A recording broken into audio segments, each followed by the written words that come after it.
So, welcome to the ongoing transformational masterclasses. This is Penelope Bell. It's February 6th, 2025, and we are focusing this first quarter or so of the year on two different elements of having a very fulfilling life. One of them is extraordinary relationships that go well, and the other is busting through any kind of upper limit challenges we might have in our own minds and psyche. So today and also next month, March 6th, and then also in April, we're going to be focusing on the anatomy of relationships and how do you really uh, think about the different elements that we need to focus on in order to have extraordinary relationships. So today's is how do you create genuine a genuine I like you in relationships. And I'm going to share my screen so that you guys have a visual with this. And so this is the anatomy of relationships, and otherwise known as the arc triangle. And the arc stands for affinity, reality, and communication. And one of the things that happens in all relationships is that the breakdowns happen when any of those points are sagging. So if I know a lot of couples actually that have been doing really well with building affinity, which is the I like you piece, and that's what we're going to be focusing on today. And they actually do pretty good on communication. But one of the things that goes out is the reality corner, which is, for instance, one person might have children and the other person never wanted to have children. And the reality is there's children involved. And that's going to create some conflict and some unhappiness in all directions. Every relationship has things like that, y'all. So the other thing is I want to normalize there's going to be conflict in every relationship. John Gottman is one of my favorite people to learn from. He was the relationship guru at the University of Washington, written tons of books. I highly recommend them.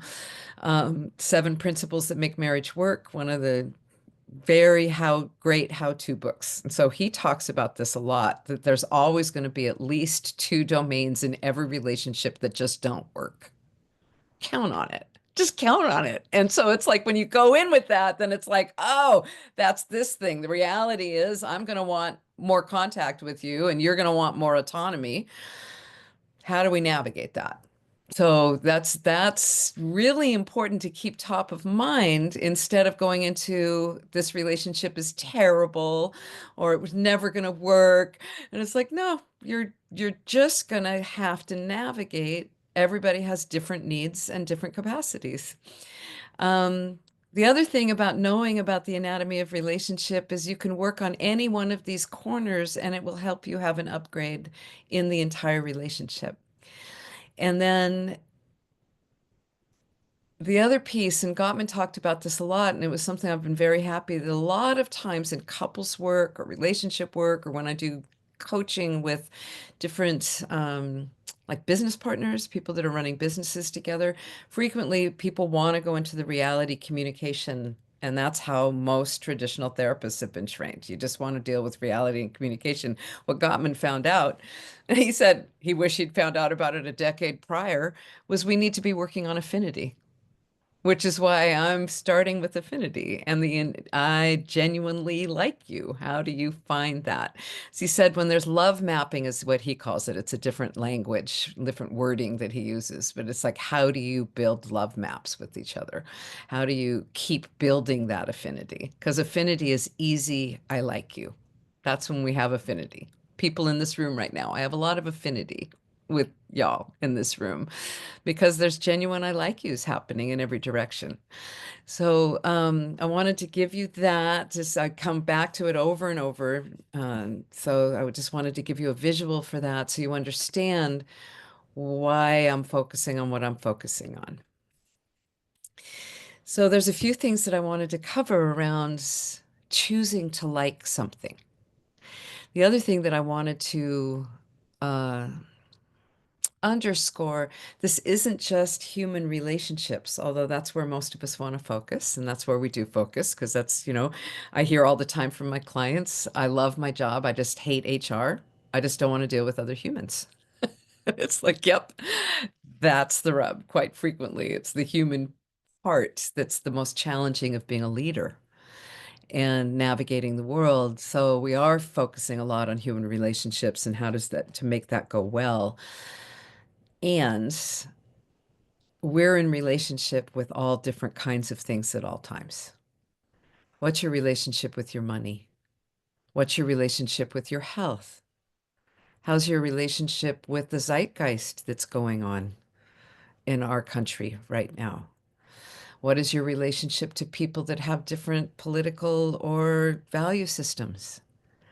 Um, what is your relationship with your own integrity? Living your own word. So there's like many, many, many different ways. Relationship with God, with spirit, with our practices. So I want you to, I'm encouraging you all to think globally around relationships. You know, one of my spiritual teachers has said that we took our body, we came in, we incarnated in order to be in relationship with spirit. Because one of the theories is that when we're not in body, we're connected with that. We're connected with all things.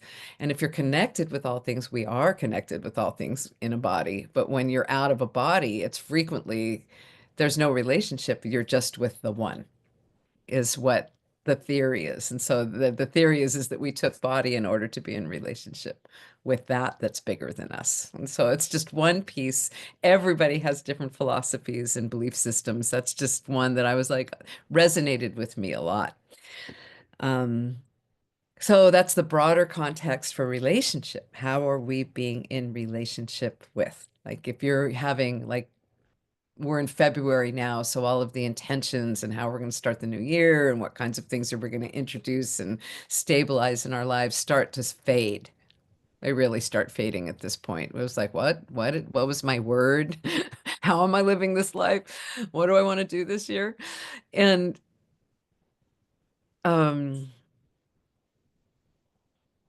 so if you think about your health, how are you being in relationship with health? How do you like the project? How is the question for me? Frequently with intentions and setting goals, that's all about the what. One of the things about affinity is how are we being in relationship to our health? How are we being in relationship to our money? How are we navigating running a business or being retired or launching new things or dating or improving and elevating all of our relationships that matter the most to us? And for me, one of the hows that's so important is can I do it in a way that I'm liking instead of just another task, just another thing to do, something that I'm supposed to have to. It's like, no, I actually want to have fun creating health for myself. I don't want it to be onerous, slogging through because I said I was going to do, teeth gritting, knuckles white. Like I'm just going to go through. It's like, oh, I'm choosing to let go of alcohol. Great. How can I do that in a way that's lovely? That's fun, that's easy, that is, I like doing this. So this is the other, I like you, isn't just I like you as a human being, which I'm very blessed because I made that decision a very long time ago to like other human beings. I like other human beings. They fascinate me. Fascinate me. Wow. I'm having a lot to look at these days. Just going, wow, look at what that human's doing. Interesting. Hmm. A lot of that. So that's why I'm bringing this forth is to just like, how are we living our lives? How are we navigating and evolving all of our relationships? And how does that enhance our day-to-day, minute by minute, present time experience? Because for me, this is where life is lived. This is where life is lived. Present time, day to day, one day at a time. How can I be having the best life possible given whatever conditions are brought to me? This isn't, one of the things about radical wholeness and other things is like, how are we going to be in relationship with physical disabilities as we age? How am I going to be in relationship to my body? Am I going to be kind or am I going to be cranky? If I'm cranky, can I be kind with the one that's cranky? It's not about that toxic positivity of just like, no, it's supposed to just be happy, happy. It's like, no, genuinely, can I be in a place of gratitude and grace because I get to be in a body, even if it's challenged, even if it's diseased? Am I able to be loving and grateful for getting to breathe and be alive? My grandfather used to say that. I was like, how'd you wake up? He said, I woke up in pain. I said, I'm so sorry. He said, oh no, I just woke up in pain and went, thank God I'm still here. I got a lot to do. That's how he did it. And it was like, okay. It's like, so everything. So I wanted to introduce that. And then I'm going to actually pause the recording and let people in the class check in. Well, one of the words in the sharing was affection. And the different definitions are really fun. So, affinity is a natural liking, and affection is a gentle feeling of fondness or liking.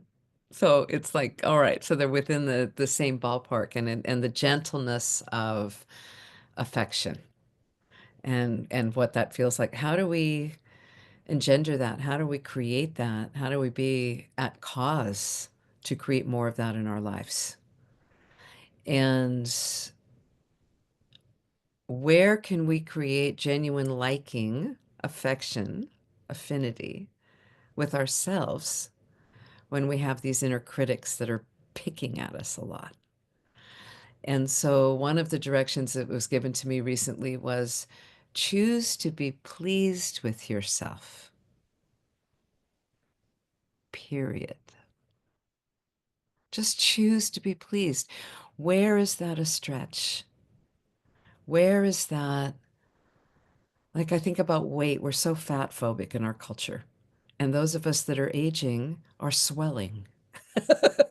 And there's a lot of different reasons for that. One of them, these are our hormone beds. These are we produce less and less and less hormones. And the adipose tissue, a lot of people don't know this, store estrogen and progesterone and testosterone and other things that actually help us live longer. So of course you don't want to be so overweight that it's causing a lot of health issues, but there's also this thing of you also don't want to be too skinny because you don't have your estrogen beds, if you will, that'll just, so there's this balance about being pleased with the shape we're in, no matter what the shape is.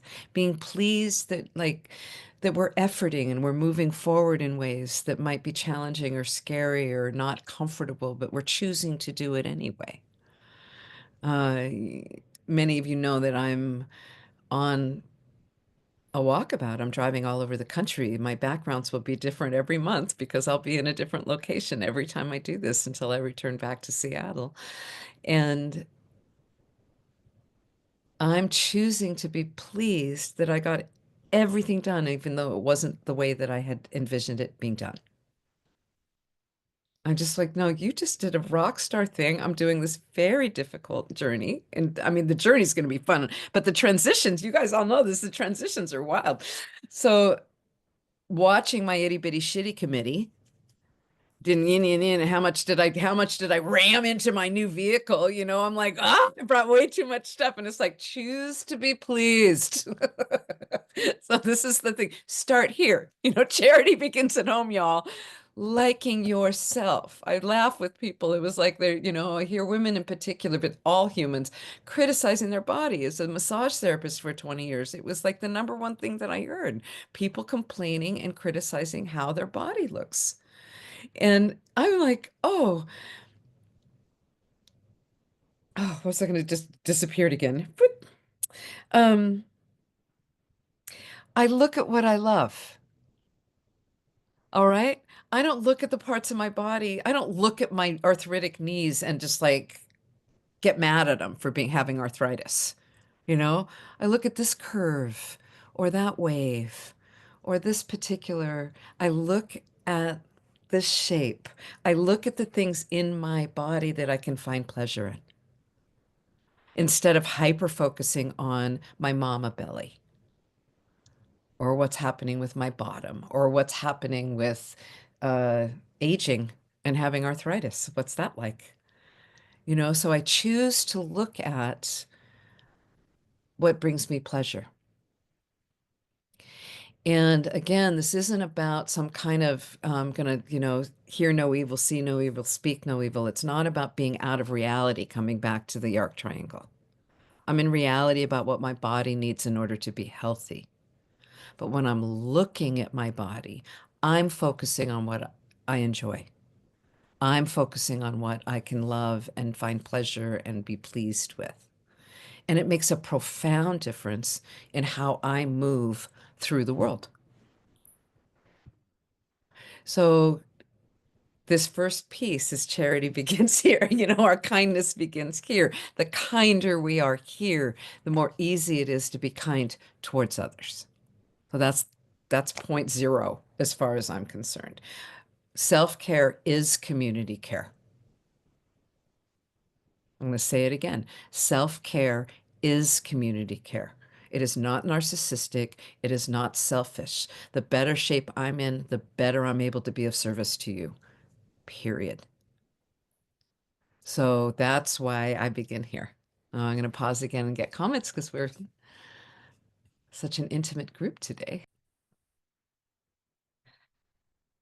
So some of the shares involved with not just the body, it was just a good reminder about what all of our different parts. So our psyche, how our beingness is, our senses of humor, what do we cherish about the pieces of us that are able to laugh, that are able to dance, that are able to connect with people, that are really brilliant. We're all so much more intelligent than we give ourselves credit for.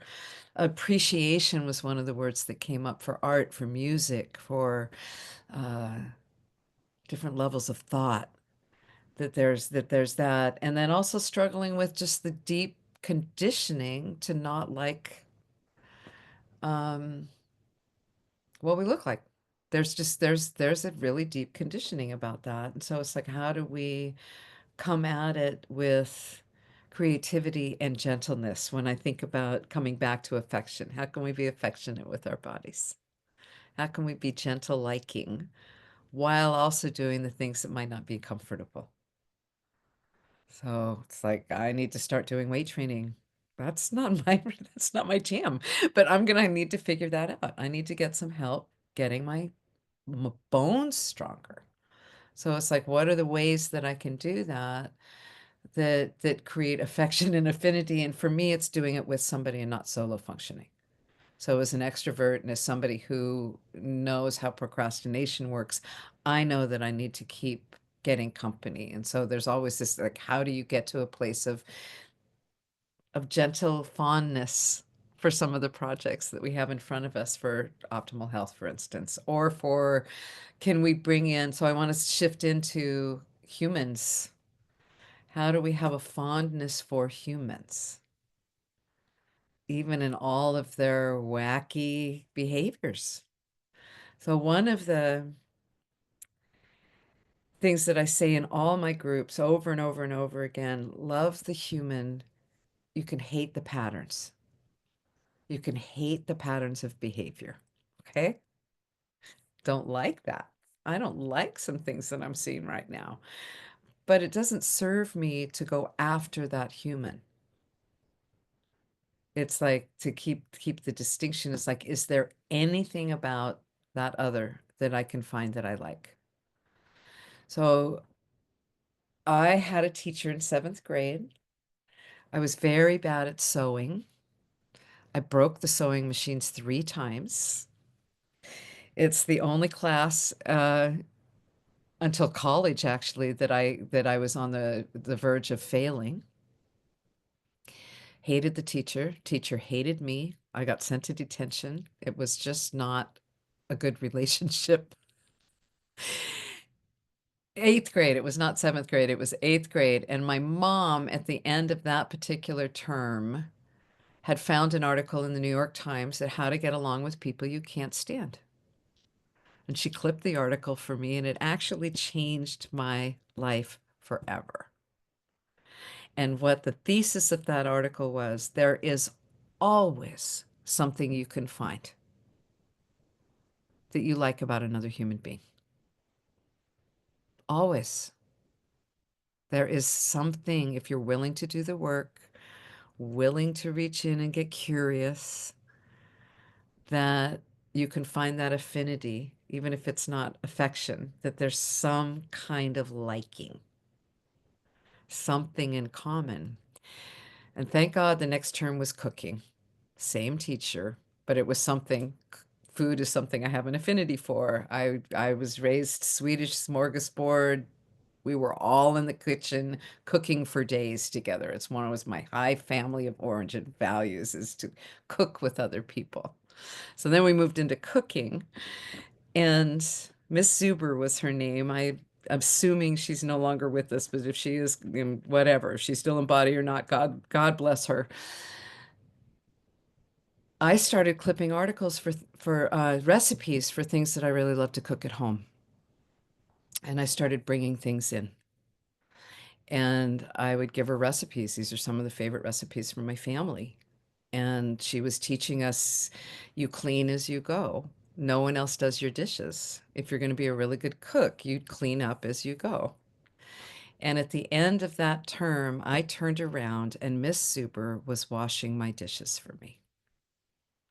And it was her way of saying thank you for my choice to find something in common that I liked with her.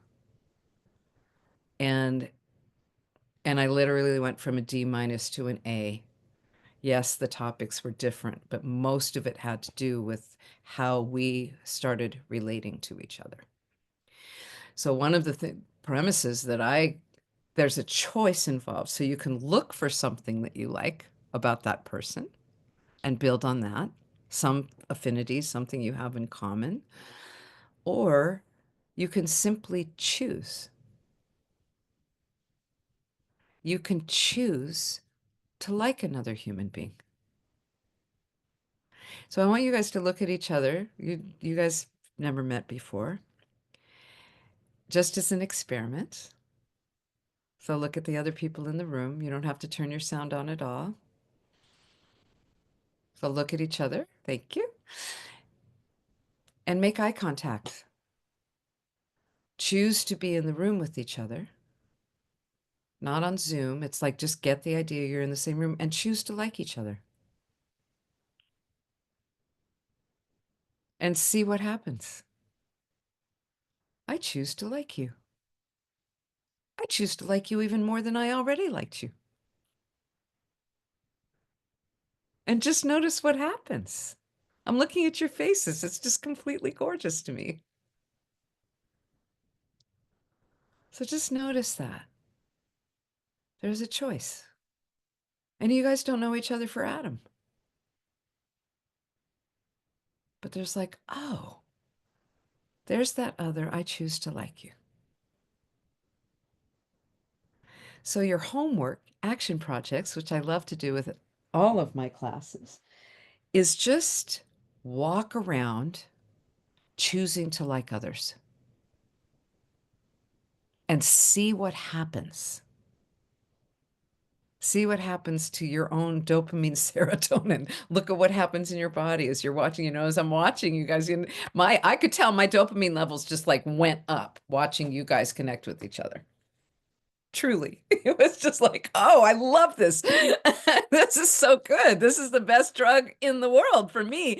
It's like, oh, I can choose to like you. I can choose to like the rain because it's actually nourishing the land.